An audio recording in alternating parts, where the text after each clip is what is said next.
파리를 향해 가는 기차 안 부르 보이는 두 남녀가 다투고 있습니다. 그로 인해 한 여자는 자리를 옮기게 되고 어떤 남자와 대화를 하게 되죠. 이들은 이제 어떤 대화를 하게 될지, 어떤 대화를 하기에 3부작까지 이어지는지 한번 함께 시간여행을 떠나볼까요? 남자와 여자는 휴게실로 자리를 옮겨 대화하기 시작합니다. 국적이 어디냐고 이야기하기도 하고 목적지에 대해서도 이야기하죠. 첫 만남이라는 데에 비해 꽤 진지한 이야기를 하기도 합니다. 부모님에 대한 이야기와 죽음에 대한 이야기까지 하죠. 그러다 남자의 목적지에 도착하자 일찍 만났으면 좋았을걸 하며 아쉬워합니다. 내릴 준비를 하던 남자가 여자를 찾아옵니다. 같이 내릴래? 하고요. 여자가 나중에 후회하지 않을지 생각해보라고 하며 설득합니다. 결국 여자는 남자를 따라 비엔나에 내리기로 결정하죠. 그러고는 서로 통성명을 합니다. 기차에서 내려 제시와 셀리는 어색함을 느끼고 비엔나를 여행하고자 트램에 올라탄 후 진실 게임을 시작합니다. 첫 질문으로 첫 성적인 감정에 대해 물어보고 사랑을 해본 적 있는지 물어보고 화나게 하는 게 뭔지도 물어보고 지금 신경 쓰이는 것이 무엇이냐는 질문에 라고 답하기도 하죠. 그 후 두 사람은 레코드샵에 가게 됩니다. 잠시 구경을 하다가 청취실에 들어가게 되는데요.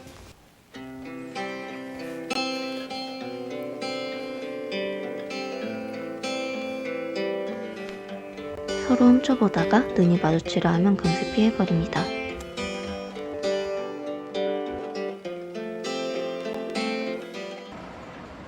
청취실에서 나온 두 사람은 비엔나를 여행하다 관람차에 타게 됩니다.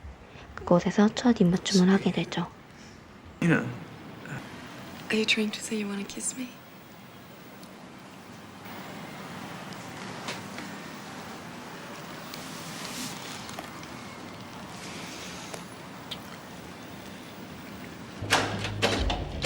그 후 게임장으로 가 핀볼을 하며 이전까지 연애에 대해 이야기를 나눕니다.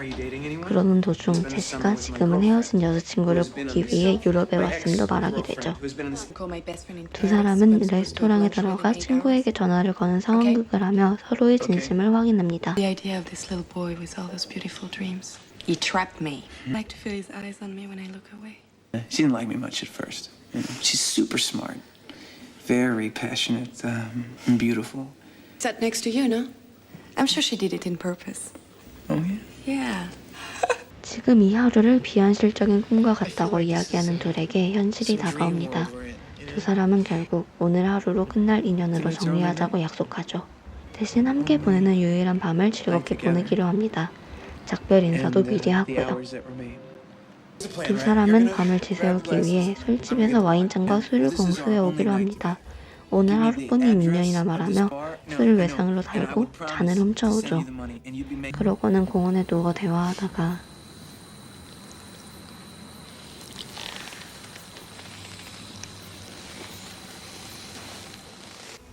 아침이 밝았습니다.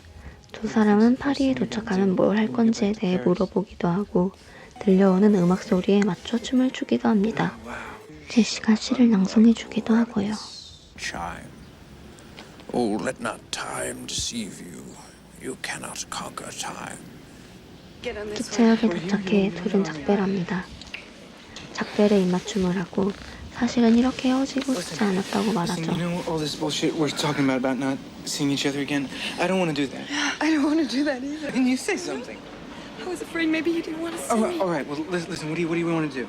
June 16th. 그렇게 6개월 뒤에 다시 만날 약속을 하게 됩니다. Later. 제시와 셀린이 각자의 길을 가는 것을 마지막으로 비포 선라이즈, 그들의 하루 동안의 첫 만남 이야기가 끝이 납니다. 그럼 과연 두 사람은 6개월 뒤 다시 만났을까요? 비포 선라이즈 때의 이야기를 소설로 풀어내 인기 작가가 된 제시. 파리에서 간담회를 갖게 된 제시를 찾아온 셀린을 보고 9년 전과 같이 함께 거리를 떠돌게 되죠. 셀린과 제시는 9년 전 이야기를 합니다. 너는 약속한 그때 비엔나에 왔었니? 하고요. 셀린은 할머니가 돌아가셔서 가지 못했고 제시도 마찬가지로 가지 않았다고 말하죠. 그러나 그는 거짓말이었습니다.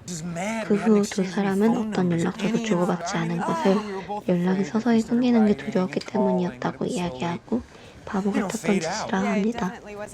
그리고 하고 싶은 이야기가 너무 많다고 하죠. 얼마 남지 않은 시간 동안 못다한 이야기를 하려 합니다. 유람선을 탄 두 사람은 다시금 추억을 회상하며 많은 이야기를 하죠. I'm happy you're saying that because, I mean, I always feel like a freak because I'm never able to move on like this, you know. 차를 타고 이동하는 길에 제시와 셀리 모두 현재 상황에 대한 불만을 토로하죠. 제시는 현 아내와의 의무감에 정철된 관계에 셀리는 더 이상 자신이 꿈과 낭만이 없는 사람이 되었음에 불만을 갖고 있습니다. 셀린을 집 앞에 내려준 제시는 셀린의 자작곡을 듣고 싶다고 하고 셀리는 승낙해 제시를 집에 들입니다. 셀리는 제시에게 제시와의 추억을 소재로 쓴 본인의 자작곡을 들려주죠.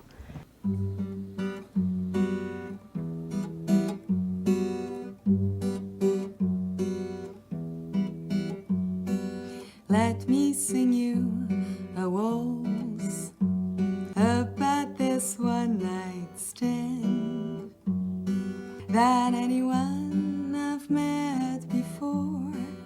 One single night with you, little Jessie. One more, please. No, Come on. no. It was our deal.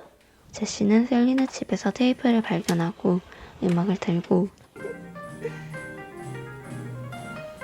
Baby, you are gonna miss that plane. 이러다 비행기 놓친다는 말을 들으면서도 안다며 응수합니다. 그렇게 비포 선셋은 끝이 나게 됩니다.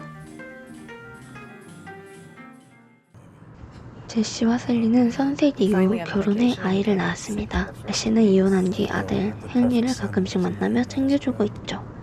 그러면서도 아들의 곁에 자주 있어주지 못하는 것을 아쉬워하고 셀리는 그런 제시를 못마땅해 하죠. 셀린과 제시는 창작자 모임에 참석해 있었습니다. 그리스에서 창작자 모임에 참석하며 그들과 이야기도 하고 제시의 아들도 만나며 보낸 것이죠. 프랑스로 돌아가기 전 마지막 모임에서 이야기를 하다가 창작자 모임의 부부가 마련해준 둘만의 시간을 즐기러 갑니다. 느긋하게 잡담을 하는 시간을 가지게 된 것을 이상하다고 느낄 정도로 오랜만에 둘만의 시간을 갖게 된 두 사람은 또다시 많은 이야기를 합니다. 호텔에 도착해 두 사람은 아이 없는 둘만의 시간을 즐기다가 전화가 옵니다. 헨리에게 온 전화였고 그 전화로 인해 제시와 셀리는 크게 다투게 됩니다. 제시는 아들을 챙기고 싶어하고 셀리는 자신의 직장을 포기할 생각이 없습니다. 제시가 자신들과 함께 산다면 헨리의 인생은 훨씬 나아질 것이라 하고 셀린도 그에 동의하지만 헨리도 충분히 늦었하게 자랐다며 시카고로 가는 것을 거부합니다. 그렇게 계속 싸우다 제시는 자신의 진심을 이야기하죠. I'm giving you my whole life, okay? I got nothing larger to give. 그럼에도 말다툼을 하다가 I don't think I love you anymore. 셀린이 더는 당신을 사랑하지 않는다고 말하며 자리를 박차고 나옵니다.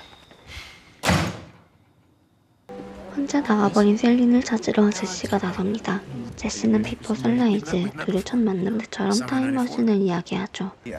본인이 타임머신을 타고 온 시간여행자라고 이야기하며 오늘 밤은 너무나도 환상적일 것이라 설득하죠. I was just with your 82-year-old self who gave me a letter to read to you. Celine, my advice to you is this. You're entering the best years of your life. By the way, the best sex of my life happened one night in the southern Peloponnese. So what about this time machine? Am I gonna have to get naked to operate it? Yeah. That's actually, it's been a real issue, you know. You know, it's something that I've been thinking about your letter. Yeah, and we're in the southern Peloponnese.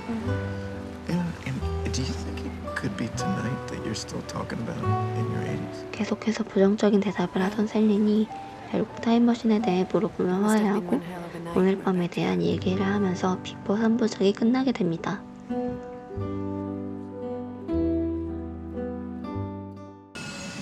비포 트릴로지 몰아보기를 마무리해보겠습니다. 저는 비포 선라이즈의 관람차 장면을 좋아하는데요.